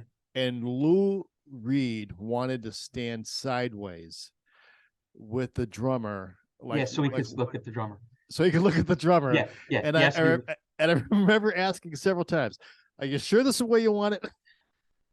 Okay, and that was my then did he involvement. change his mind at the end for the show then, or no? That's what. Yeah, I remember they end up it turned into a rehearsal, you know, of rock and roll, the intro to rock and roll, the song rock and roll. You know, Yeah. you know, that big guitar intro. Who else was on stage Well, playing with him? Metallica. That's right. You know, so he was a guest of Metallica. That's right. And the drummer, right, which is Lars, right? I'm not like a huge Metallica fan. I mean, you know, right? So Sure. yeah. So the one guy with the guitar player with the dark hair, right? Kirk. Yep. Yeah. No, right? Kirk Hammett, I think. No, the other guy. James Hetfield. No, Kirk Hammett. You're right. I'm sorry. Yeah. He's doing the solo, right? And the drummer stops. He goes, "That solo was too long." So the drummer's stopping the rehearsal, right? Stating that the guitar player solo was too long, right? Kirk's. Right. Kirk, and then Lou cuts him off. He goes, "No. He could play that solo all night long." Right, like he totally shut down hard, you know, because you always have no. Your solo's too. That's right. Your solo. It was the beginning of the song. It starts with the solo. It's like, and Lou would just fucking smile because you never know what he's gonna do. He never does. Yeah. He would show, "I'll never do the same thing once." You Yeah. know, like you can never do the same thing twice, right? He goes, "I never do the same thing once," and the band would never know when he's really cool. Like an intro could turn into like 2 minutes, you know, this warm up, like everybody playing one note, like you know, and everybody's like, Yeah. "When's he gonna fucking start?" You know, you never know. So this guitar solo went off really long, and the drummer like tried to shut him down, and Lou shut him down, and it was so fucking hilarious to see. You know, and then Dave Mine, you know, all the production people were going crazy because we went over our sound check time, you know. Oh yeah. You know what I'm saying? It was like a lot going on, man. Oh, bro, those days were brutal. Yeah. I We had started Monday night at midnight, right? And left there at 9. Like I went home a couple times during, right? Took a shower, ate, but came back. jealous. But the last 2 days I never left the building, and then I left at 9:30 Saturday morning. Yeah. You know, because the last show was Friday night, We did two and we shows. broke curfew. Was it 2 shows? Yeah, Thursday and Friday night, Okay. and we broke curfew. I think Bruce broke the curfew on the second night. You Oh, know, I believe Yeah. I believe that. I mean, we Yeah. were just all It was- drowning in oh money my at that God, point. yeah, that was crazy. You know, you're drowning in money, but you're so crushed in fatigue, you know, because that's the double edge of the sword, is that we make our money through overtime, Yeah, yeah, and the other thing is that we never leave the building. You know, the curse of the curse of the stagehand, you know. yeah. The curse, it's an entertainment curse. Hmm. I What mean, I it is. changed up. I build scenery now. You know, I'm Well, still available. Yeah. Let's jump to that, right? Okay. So, what point did you stop touring? Well, And you know, so moving I got, movies? yeah, like getting on. We left a lot of holes in the beginning, but That's okay. yeah, you know, I just to get anywhere near Lou Reed, you know, I worked for a lot of bands. I did a lot of one-offs. You know, learned a lot of lessons. You know, made a shitload of mistakes. You know, That's you how you know, learn. one of the you know, learned, you know, when you're not in the band. That's like another really big lesson. As a road, you know what I mean? In the beginning, you're not in the fucking band. You know what I'm saying? You know, Yes. and it's Yeah. a lesson. You know, I admit, you know, it's a lesson.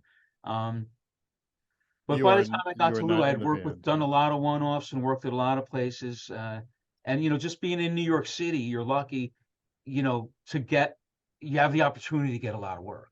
You know, because everybody you know, I work for a lot of bands, like I forget, you know, I don't even know their names. I only work for them like 2 days of rehearsal in SIR, right? And then a show at Mercury Lounge or some showcase, whether it was at SIR or Montana Studios, you know, or Big Mike's, you know, or coming from, you know, people flying in from all around the world, you know, because to do a show in New York for a booking agent or a manager or a record label, I've done a lot of those shows. And a lot of people, like the Jonas Brothers, their first gig ever in Brooklyn, okay? First gig with Wireless, I know that. I mean, you know, I don't know it was their first gig ever, but it was the Jonas Brothers' first gig using Wireless. And I was trying to talk them out of it, you know, because I felt, you know, Yeah. something's going to happen. I mean, I think you should learn on wedges first. It's not rocket science, you know. Okay, you know, that was my opinion. You know, of course, the kid starts jumping around, the fucking pack flies out. You know what I mean? Now Yeah. he's got nothing. You know what I mean? And I'm crawling up Yeah. there trying to stick it back in. You know what I mean? And things like that nature. You know, but that's how you learn. You figure it out, man. You know.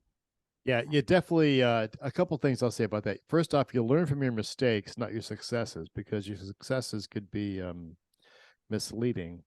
And the other thing too is that I tell people that if you want to work in this business, you know, you have to go, you got to work where the work is. You know, if you're not going to be in LA, Chicago, or New York City, it's a hobby. Yeah. It's a hobby. Or you're going to maybe you can get on tour, but getting on tour, as the story of your life just said it, you know, you work to you get to a reputation, then you meet people, then you get invited on tour, then you tour the world, then you meet someone you fall in love and say, hey, I don't want to tour the fucking world anymore. Yeah. I want to sleep with my partner. I want to have a home. I want to have a life. I want to have some semblance of that I have control over my destiny here, not jumping thing to thing, and you're looking for a gig, you know. That's the natural progression. Yeah. You know. Yeah. Yeah. And it's been a great wild ride, you know. I mean, just like the excitement of the live show, you know, and being around the musicians, you know, like I know Will Lee pretty good, you know what I mean? I like watching him play bass, you know what I mean? Epic You bass know, player. and you Epic know, I bass do player. Sting's Rainforest concert, you know, that's been a gig of mine for a long time, you know, every 2 years at Carnegie Hall.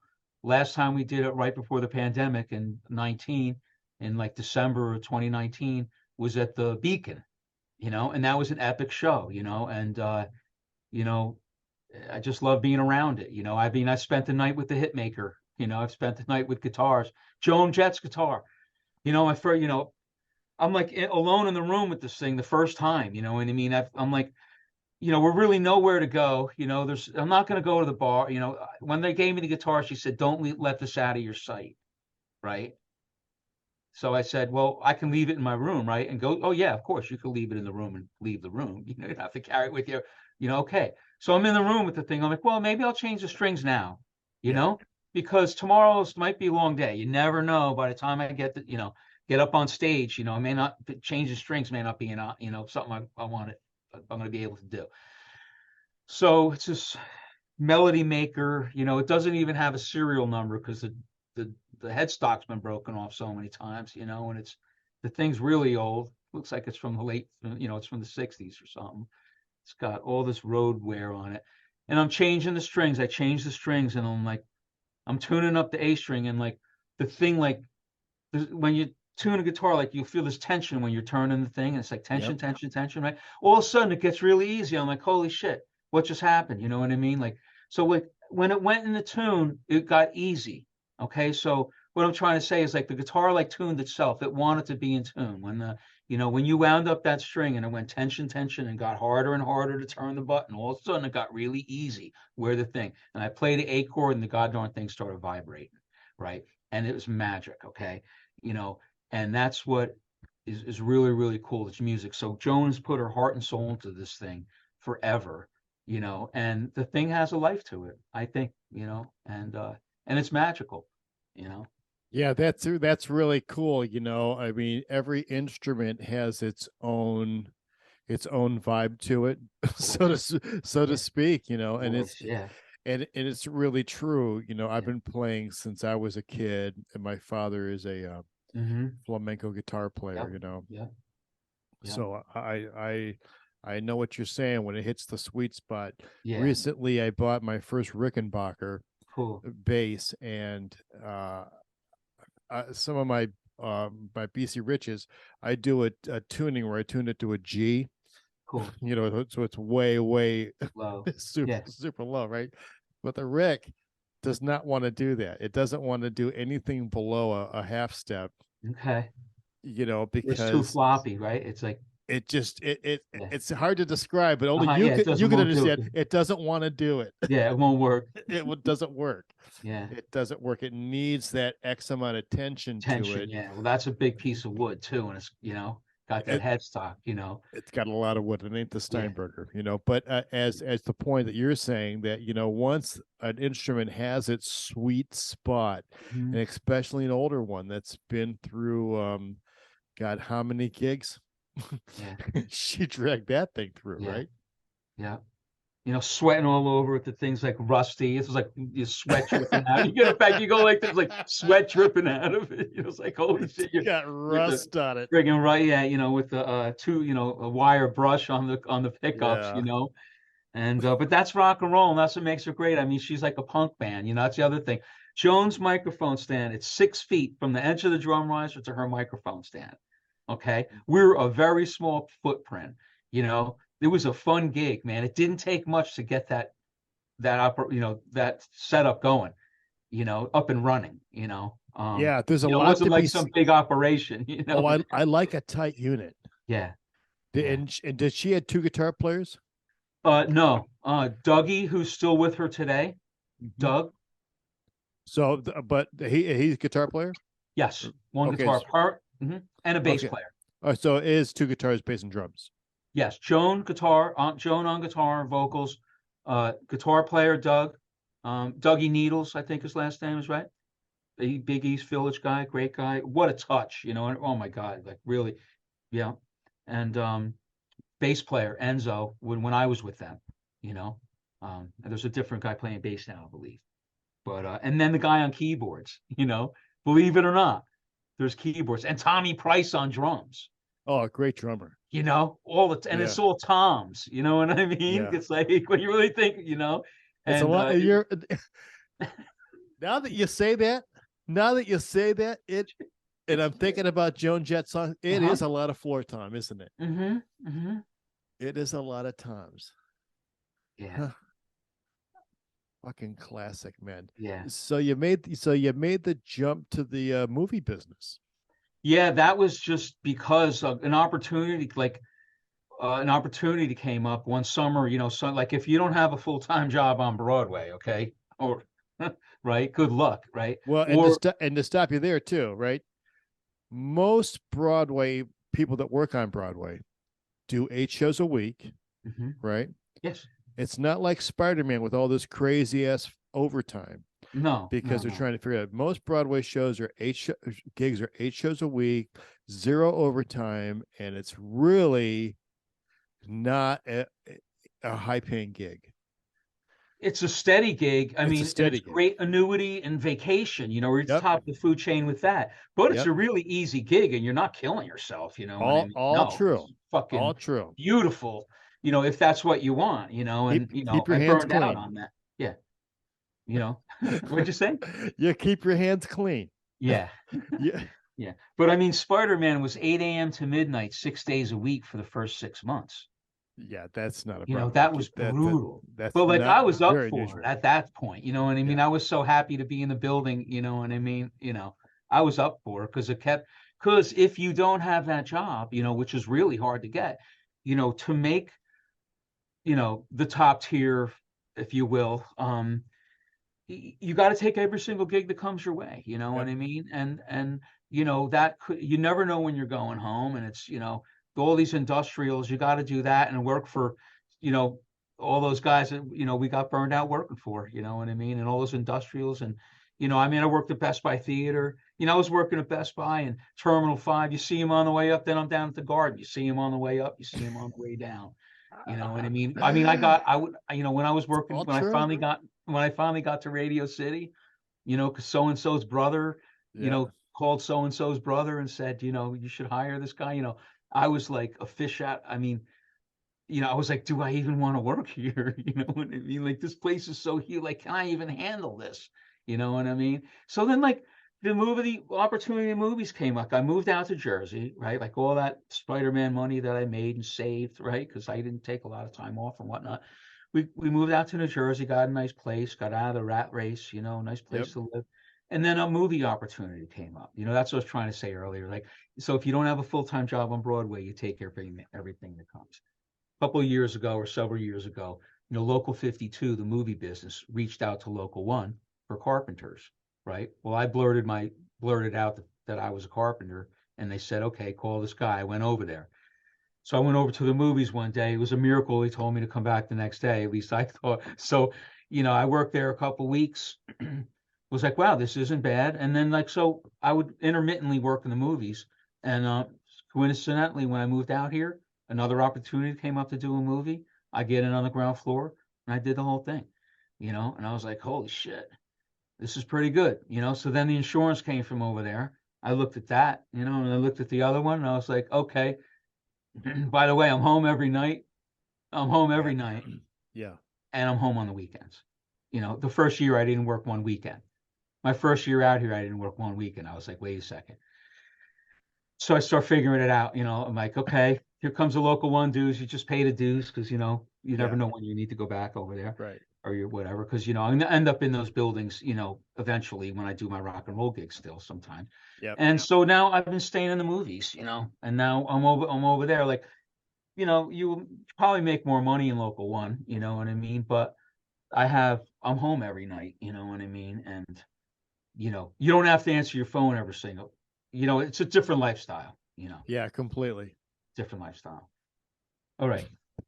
I'm going to tell a story. I'm going to get going. It's my wife's birthday today. Oh. And I've been fucking hit a home run the whole weekend, bro, from Friday night, and she's the fucking best, right? That's the other thing.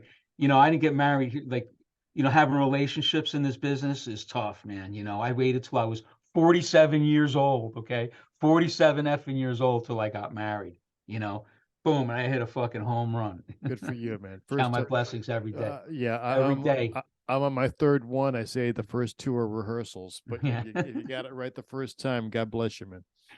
So I'm going to tell this cool story, and then Let's we'll hear it. reconvene. All right. Yeah, baby. So, I'm a huge Rolling Stones fan. I never got to tour with them. I did a couple local things, right? But when I entered ninth grade in like 1981, my brother and I, we'd already started like getting into trouble, and things were happening, right? We were staying out late and up to no good. So we were encouraged into sports, right? So we're on the wrestling team, right? And we liked wrestling, and our neighbors did it, and a lot of our friends did it. It was a cool thing, right? And it was tough, man. You either got your ass kicked or you kicked the guy's ass. It's a one-on-one sport. It was really tough.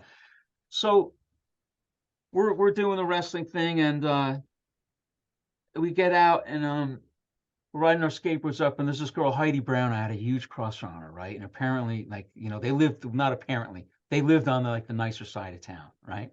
And her father was supposed to be some big record producer or something, right? Like he knew Willie Nelson or something, right? Did something in the music business, right? Yeah. So my brother and I are like riding our skateboards home from school, and sometimes we'd hitchhike. It was a bit of a way. So this Mercedes comes up and pulls over, right? There's rocks are flying, the window goes down. It's Heidi Brown, right? And her mother, the mother's like, "Come on, get in." So we get in the car, and she says, My daughter tells me you're the toughest kids in school, right? No, or my daughter tells me you're the worst kids in school." Not the toughest kids in school, the worst. She said, "Mom," right? She goes, "Look, there's this kid." He goes, "I have to pick my daughter up from school every day and drive her. I have to pick her up and take her home because this kid throw her books out the window on the bus, and she can't ride the bus. They're bullying her." They before bullying, right? They're throwing her books out the window. They're abusing her. "Can you do me a favor? My husband's some big record producer. I'll get you tickets to any Broadway show, anything you want. Just can you take care of this so she could ride the bus again?" We're like, "Sure, no problem." She goes, "Here's $20 a piece," right? And I go, "I want to see the Rolling Stones." She goes, "No problem, I'll get you Rolling Stones," right? So the next day we have a talk with the guy, right? And that's all it was, right? We had a talk, it was all good. She got to ride the bus again, right? So, we didn't beat the guy up, it was nothing like that, but we made it known, right? So now we got this wrestling scrimmage coming up, and my father's going to drive us because he likes to help the coach. So we're going to go home first instead of go with the bus from school. We go home. It's like 4:30 in the afternoon. The scrimmage is far away. We're going to have a quick dinner. The phone rings. Ba-da-da-ding. "Keith? No, it's Kevin.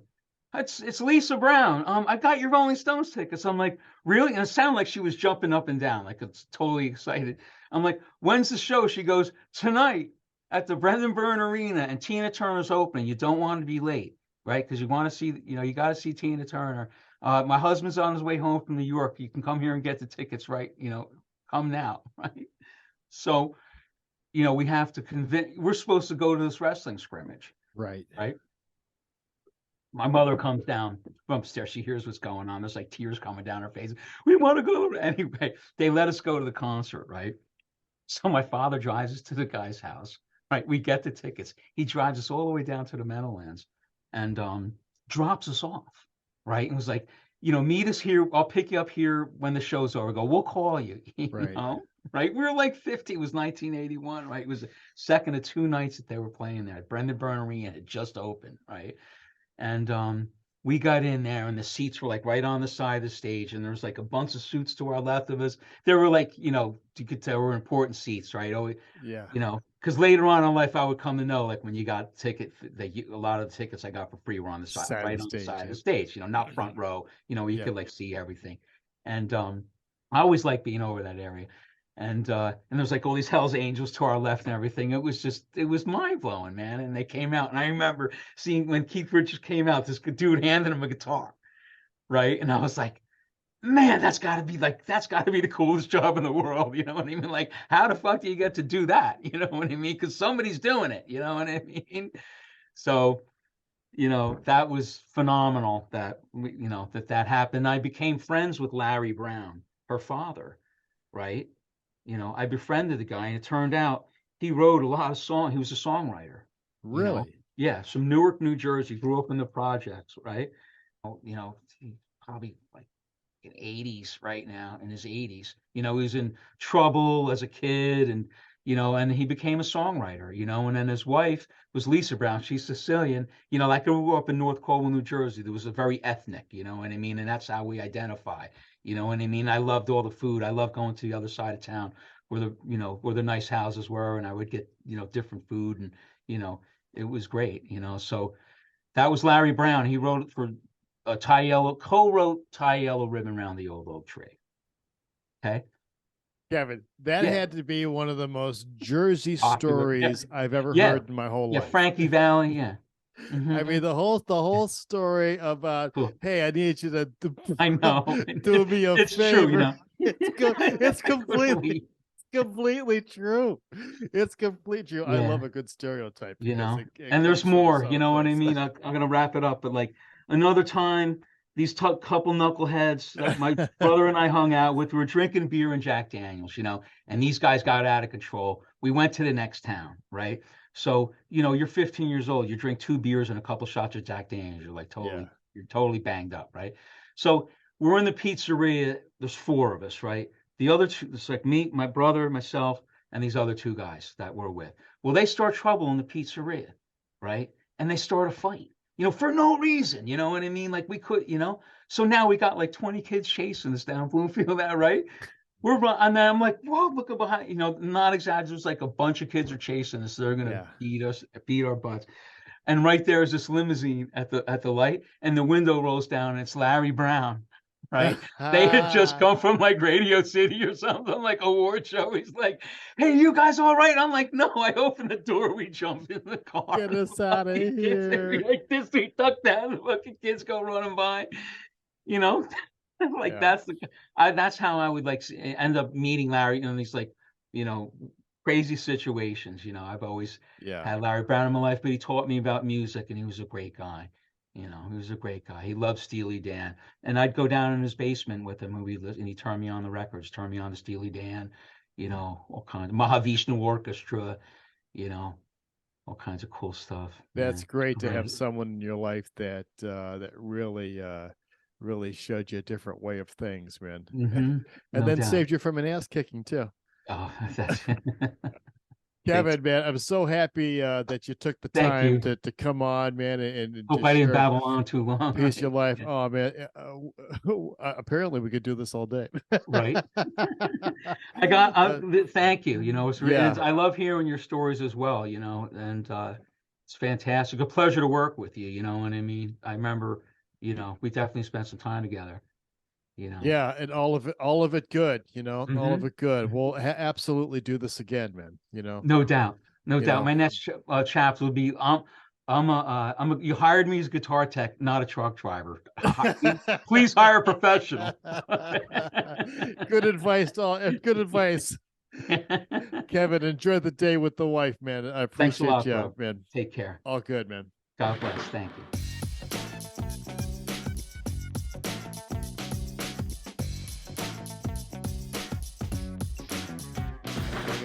Figure out how to turn this on. Bro, I can't believe we talked for 2 hours. Holy shit.